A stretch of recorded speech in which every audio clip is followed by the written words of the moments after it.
नमस्कार, मैं हूं अनुपम कुमार और आप देख रहे हैं हमारा खास कार्यक्रम खबरनामा। बात करेंगे तमाम बड़ी खबरों की, लेकिन उससे पहले रुख करते हैं आज की सुर्खियों पर। बोकारो के काथरा कोयलरी में सीबीआई का शिकंजा, रिश्वत लेते कार्मिक प्रबंधन और जेएमएम नेता रंगे हाथों गिरफ्तार।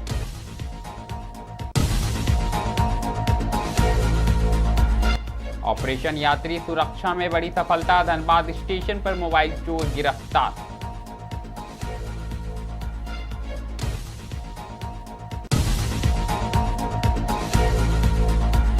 हजारीबाग में प्रशासनिक बदलाव, नए डीसी और एसपी संभालेंगे पदभार।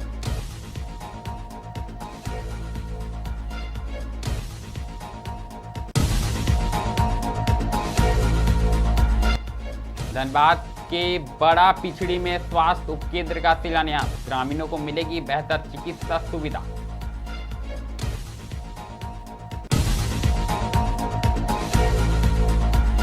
झारखंड में गर्मी का अलर्ट, 41 डिग्री के पार पहुंचा पारा, 9 जिलों में अगले 3 दिनों के लिए चेतावनी।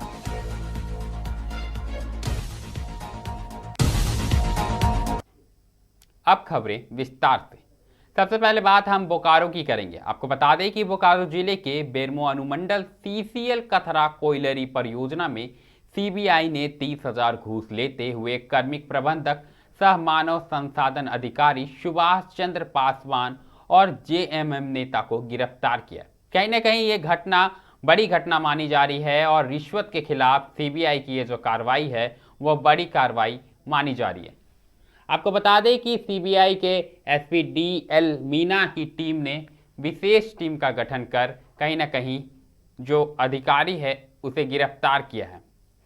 ये जो बातें सामने आ रही है, जानकारी जो सामने आ रही है, इसमें यह बातें सामने आ रही है कि जो भुक्तभोगी है सुरेश किस्कू, उनके पिताजी कुछ समय पहले रिटायरमेंट हुए थे। पिता का नाम कारू माझी है और 2024 में वह काथरा कोयलरी से सेवानिवृत्त हुए थे, लेकिन पिता को मिलने वाली बकाया राशि के भुगतान में लगातार बाधा डाली जा रही थी। आरोप है कि भुगतान के एवज में पीड़ित परिवार से 35,000 रुपए की रिश्वत मांगी गई थी। पीड़ित की शिकायत के बाद सीबीआई ने पूरी योजना बनाकर ट्रैप तैयार किया और तय समय पर कार्रवाई करते हुए पूरे घुसखोरी नेटवर्क का पर्दाफाश किया। कहीं ना कहीं ये जो क्षेत्र में घुसखोर की और रिश्वत के खिलाफ जो कार्रवाई की गई है यह बड़ी कार्रवाई मानी जा रही है और सीबीआई की ओर से यह कार्रवाई की गई है। साफ तौर पर पेंशन के बदले 30,000 से 35,000 रुपए की मांग की जा रही थी, जिसके बाद कहीं ना कहीं प्रशासन ने बड़ा कदम उठाया। तो सीधे अधिक जानकारी के साथ बोकारो से हमारे सहयोगी अनूप जुड़ चुके हैं। तो अनूप बताएं, क्या कुछ मामला है और कितनी बड़ी कार्रवाई मानी जा रही है? जी, ये बोकारो जिले के गोमिया प्रखंड अंतर्गत कठारा ओपी थाना क्षेत्र का मामला है। ये सीसीएल कठारा कोयलरी से संबंधित कार्यालय से संबंधित ये मामला है और ये चूंकि मामला पूरी रिश्वतखोरी से मतलब भरा हुआ है। आपको बताते चले कि कोयलरी में कार्यरत कर्मचारी जो हैं वो वर्ष 2024 में वो रिटायर हो गए थे काम के दौरान। और रिटायर होने के बाद इनका जो बकाया पैसा था, पैसा भुगतान को लेकर के, चूंकि उनका शरीर स्वस्थ नहीं रहता था और उनके जो बेटे थे, मतलब बेटा जो है सुरेश किस्कू, वो लगातार कठारा कोयलरी में अधिकारियों के टेबल पर चक्कर लगा करके वो बकाया पैसे को लेकर के लगातार चक्कर लगाया जा रहा था। तो कभी ये डॉक्यूमेंट नहीं है, अधिकारियों के द्वारा ये बोला जा रहा था बार बार जी। और लास्ट में ये जब परेशान हो गया तो फिर बीच में एक बोला जाए कि मध्यस्थ या बोला जाए बिचौलिया, वो एक जेएमएम के नेता मिले जी। क्षेत्र अपने आप को क्षेत्रीय सचिव शमसुल हक बताते हैं।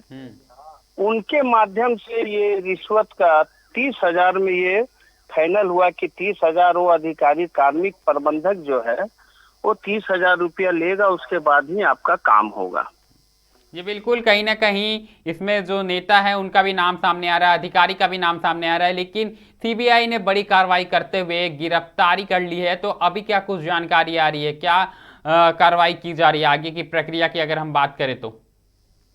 जी अनुपम, ये मामला पूर्ण रूप से कल सुबह 11 बजे से लेकर के रात 3 बजे तक जी इस मामला पर सीबीआई के द्वारा अपने स्तर से लगातार मतलब कार्रवाई की गई और वो पैनी नजर बनाए हुए थे और आखिरकार 5 से 6 बजे के आसपास शाम में वो अधिकारी और वो जो बिचौलिया नेता थे उनको रंगे हाथ 30,000 के साथ गिरफ्तार कर पूरा कार्रवाई की थी। और वो कार्रवाई के दरमियान कार्यालय में जो जरूरत के कागजात थे, फाइल थे, उसे भी सीबीआई अपने साथ ले करके और सीसीएल के कठारा गेस्ट हाउस में रात करीब 2:30 बजे तक वो दोनों को मतलब गहराई से पूछताछ करती रही और लास्ट में वो लगभग 3 बजे सीबीआई की टीम दोनों को अपने साथ धनबाद लेकर के चली गई। और बताते चले आपको, ये सीबीआई का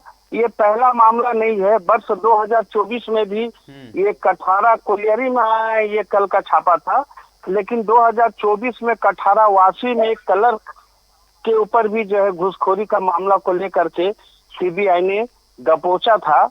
और पुनः ये 2026 में फिर अब एक ये मामला सामने आ गया। जी बिल्कुल अनूप, जानकारी के लिए बहुत बहुत धन्यवाद। तो साफ तौर पर आप देख पा रहे होंगे कि किस कदर रिश्वतखोरी के बढ़ते मामले को लेकर कहीं ना कहीं सीबीआई ने बड़ा शिकंजा कसा है। साफ तौर पर अधिकारी हो या नेता हो, भोले भाले लोगों को ऐसे फुसलाकर और उन्हें उनके काम के एवज में उनसे पैसे की मांग करते हैं, जिसके बाद कहीं ना कहीं भुक्तभोगी ने सीबीआई की मदद ली और उसके बाद इस मामले का खुलासा हो पाया है। फिलहाल पूछताछ जारी है और गिरफ्तारी की प्रक्रिया पूरी हो चुकी है। ये तो बात रही बोकारो की, लेकिन बात करनी पड़ेगी धनबाद की। आपको बता दें कि धनबाद रेलवे स्टेशन पर ऑपरेशन यात्री सुरक्षा के तहत रेलवे सुरक्षा बल यानी आरपीएफ और सीआईबी की संयुक्त टीम ने बड़ी कार्रवाई करते हुए एक मोबाइल चोर को गिरफ्तार किया। बात मोबाइल चोर की नहीं है, बात यह है कि जो आए दिन स्टेशनों पर यात्री आते हैं, बड़ी संख्या में यात्री आते हैं और उनके सामानों की चोरी हो जाती है, उनसे मोबाइल चोरी करके जो चोर है वो भाग जाते हैं। ऐसे में कहीं ना कहीं ये बड़ी सफलता मानी जा रही है। बता दें कि ये जो कार्रवाई है ये 17 मार्च को वरीय मंडल सुरक्षा आयुक्त के निर्देश पर की गई। जानकारी आ रही है कि गश्त दल को सीसीटीवी कंट्रोल रूम से सूचना मिली कि प्लेटफॉर्म संख्या 1 के वेटिंग हॉल में एक संदिग्ध व्यक्ति यात्री का मोबाइल चोरी कर भाग रहा है। सूचना मिलते ही टीम सतर्क हो गई और तलाश शुरू कर दी। कुछ ही देर में प्लेटफॉर्म संख्या 2-3 के हावड़ा छोर पर संदिग्ध व्यक्ति को पकड़ लिया गया। जांच में सामने बातें आई कि आरोपी के पास से एक काला रंग का रेडमी कंपनी का मोबाइल फोन बरामद किया, जिसकी अनुमानित कीमत करीब 27,000 रुपये बताई जा रही है। पूछताछ में आरोपी की पहचान विक्की गुप्ता, जो कि 56 वर्ष का निवासी है और यह लहरी मोहल्ला बिहार शरीफ का रहने वाला है।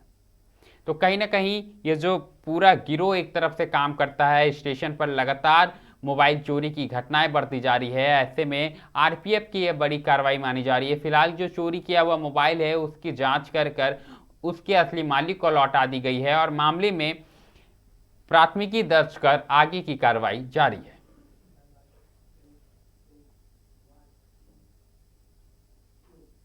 अगली खबर की बात करें तो अगली खबर कहीं ना कहीं प्रशासनिक फेरबदल से जुड़ी है। आपको बता दें कि राज्य भर में तमाम आईएएस और आईपीएस अधिकारियों के फेरबदल किए गए हैं, उनके तबादले किए गए। इसी बीच हजारीबाग में बड़ा प्रशासनिक बदलाव हुआ है। आपको बता दें कि जिसके तहत जिले को एक साथ नए उपायुक्त और पुलिस अधीक्षक मिले हैं। 2017 बैच के आईएएस अधिकारी हेमंत सती को हजारीबाग का नया उपायुक्त नियुक्त किया गया। वे इससे पहले हजारीबाग में उपायुक्त के पद पर कार्यरत थे और अपने कार्यकाल के दौरान कई विकास योजनाओं को गति देने के लिए जाने जाते हैं। वहीं अगर हम बात करें तो वर्तमान उपायुक्त शशि प्रकाश सिंह का तबादला देवघर कर दिया गया है।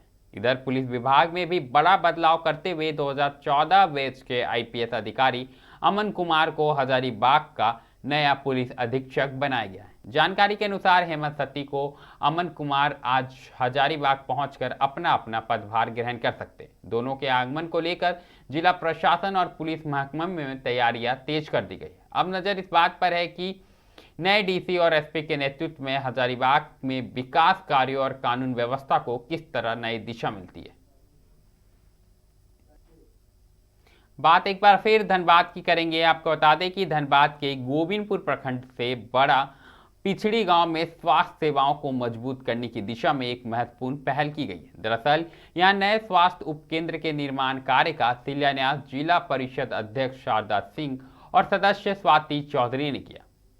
इस मौके पर अगर बात करें तो जीप अध्यक्ष शारदा सिंह ने कहा कि सरकार की योजना का लाभ समाज के अंतिम व्यक्ति तक पहुंचाना उनकी प्राथमिकता है।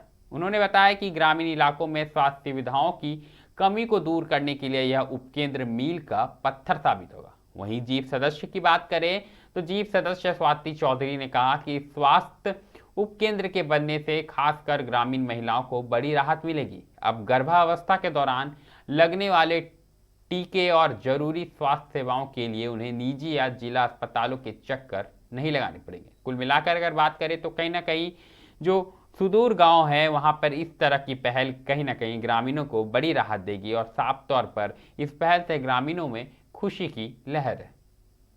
जी, सबसे पहले तो हम लोगों ने जब भी जिला परिषद हम लोग बन करके आए थे तो हमारे पूरे टीम ने, हमारे सदस्य स्वाति जी और पूरे टीम ने, हम लोगों ने मिलकर एक फैसला लिया था कि जो मूल समस्या उसको दूर किया जाएगा। हर पंचायत में अच्छा आंगनबाड़ी, अच्छा सरकारी स्कूल और अच्छा स्वास्थ्य का व्यवस्था होना चाहिए। इसी क्रम में हम लोगों ने हर पंचायत में एक स्वास्थ्य केंद्र बनाने का काम जिला परिषद के द्वारा किया जा रहा है।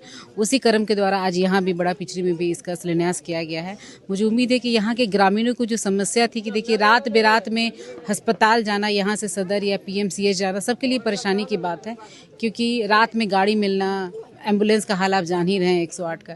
तो इस तरह में कोई भी छोटा डायरिया हो या फिर कोई गर्भवती महिला को रात को परेशानी हो, जरूरत बच्चे का तबीयत खराब हो तो उनको धनबाद की ओर जाना पड़ता था। उसी क्रम में हम लोगों ने ये बनाया कि अगर इनको कुछ भी समस्या हो तो पहले अपने पंचायत में, अपने HSC में उसका इलाज हो, अगर जरूरत पड़े उससे तो फिर ऊपर भेजा जाए तो उसकी सुविधा कराई जाएगी। तो ये स्वास्थ्य केंद्र बनने से बहुत लाभ होगा, जहाँ यहाँ की महिलाओं को, यहाँ के जनता को बहुत लाभ होगा। जैसे कि कुछ दिन पहले यहाँ पे एक हाथ पैर टूट गया किसी व्यक्ति का, उनको जाने में बहुत देरी हो गई तो उनका पैर का जैसे ऑपरेशन, जैसे कुछ तो वहाँ पे फर्स्ट एड मिल सकता था ना, उसके बाद वो धनबाद जा सकते थे ट्रीटमेंट कराने के लिए।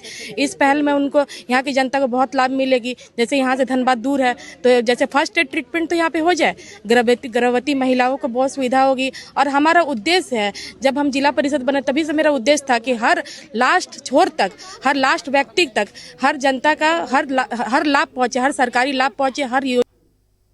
अब बात करेंगे मौसम की। आपको बता दें कि मौसम ने अचानक से करवट ले ली है और गर्मी का रौद्र रूप दिखना शुरू हो चुका है।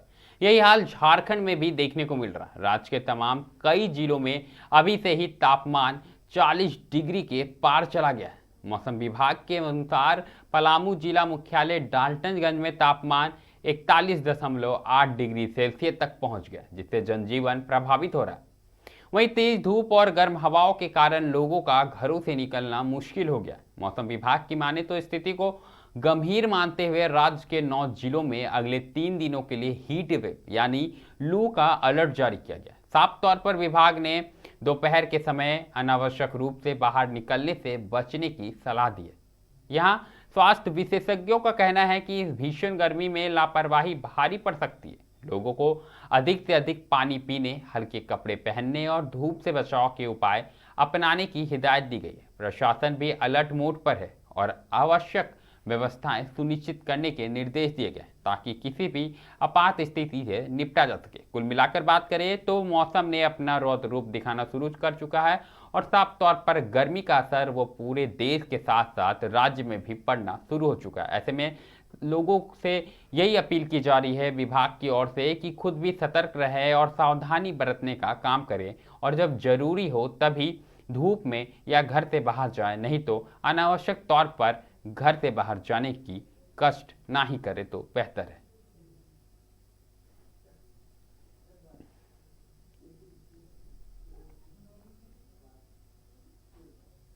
अगली खबर कुलपतियों की नियुक्ति से जुड़ी है। आपको बता दें कि झारखंड के उच्च शिक्षा व्यवस्था में एक महत्वपूर्ण बदलाव करते हुए राज्यपाल संतोष गंगवार ने झारखंड राज्य विश्वविद्यालय विधेयक 2026 को अपनी मंजूरी दे दी है। इस विधेयक की अगर बात करें तो इस विधेयक के लागू होने के बाद अब राज्य के विश्वविद्यालय में कुलपतियों यानी वीसी वाइस चांसलर की नियुक्ति प्रक्रिया में बड़ा परिवर्तन होगा। दरअसल नए प्रावधान के अनुसार अब कुलपतियों की नियुक्ति राज्यपाल और मुख्यमंत्री की संयुक्त सहमति से ही की जाएगी। इससे पहले अगर हम बात करें तो इससे पहले कुलपति की नियुक्ति का अधिकार मुख्य रूप से केवल राज्यपाल के पास ही होता था, लेकिन इस विधेयक के जरिए राज्य सरकार की भूमिका निर्णायक बन गई है। इधर सरकार का मानना है कि इस बदलाव से विश्वविद्यालयों में पारदर्शिता और जवाबदेही बढ़ेगी, साथ ही प्रशासनिक समन्वय बेहतर होगा। वहीं शिक्षा जगत में इस फैसले को लेकर मिश्रित प्रतिक्रिया सामने आई है। कुछ विशेषज्ञों की माने तो उन्होंने इसे शासन और विश्वविद्यालय के बीच बेहतर तालमेल की दिशा में बड़ा कदम बताया है। वहीं अगर कुछ लोगों की माने तो विश्वविद्यालय की स्वायत्तता पर असर डालने वाला निर्णय बताया जा रहा है। कुल मिलाकर अगर बात करें तो विधेयक के लागू होने के बाद जल्द ही नई नियुक्ति प्रक्रिया के तहत कुलपतियों की बहाली की प्रक्रिया शुरू होने की संभावना है।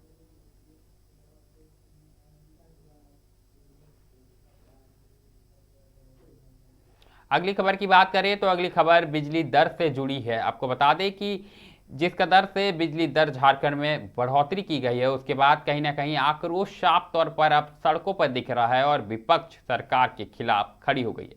इसी बीच अगर हम बात करें तो साहेबगंज में इसका विरोध साफ तौर पर देखने को मिला। प्रदेश भाजपा के आह्वान पर जिले में कार्यकर्ताओं ने जोरदार प्रदर्शन किया। भाजपा जिला अध्यक्ष गौतम यादव के नेतृत्व में बड़ी संख्या में कार्यकर्ता विद्युत कार्यालय पहुंचे और वहां घेराव कर सरकार के खिलाफ नारेबाजी की। प्रदर्शन के दौरान कार्यकर्ताओं ने बिजली दर बढ़ोतरी को आम जनता पर अतिरिक्त बोझ बताते हुए इसे तत्काल वापस लेने की मांग की।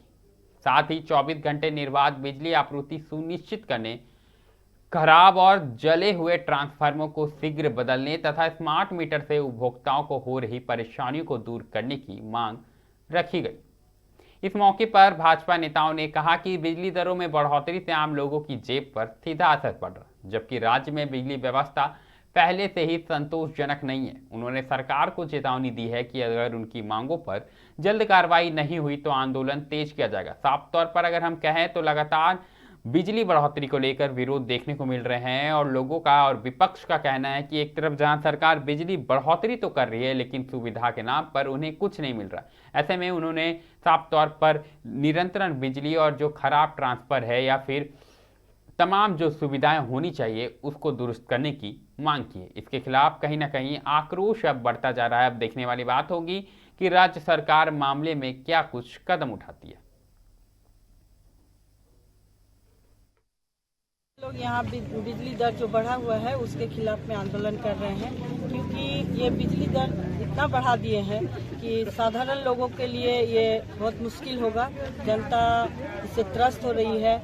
जैसा कि आप लोगों को ज्ञात होगा कि आज पूरे झारखंड में सभी 24 जिलों में आज जो है हमारा ये घेराव का कार्यक्रम तय किया गया है।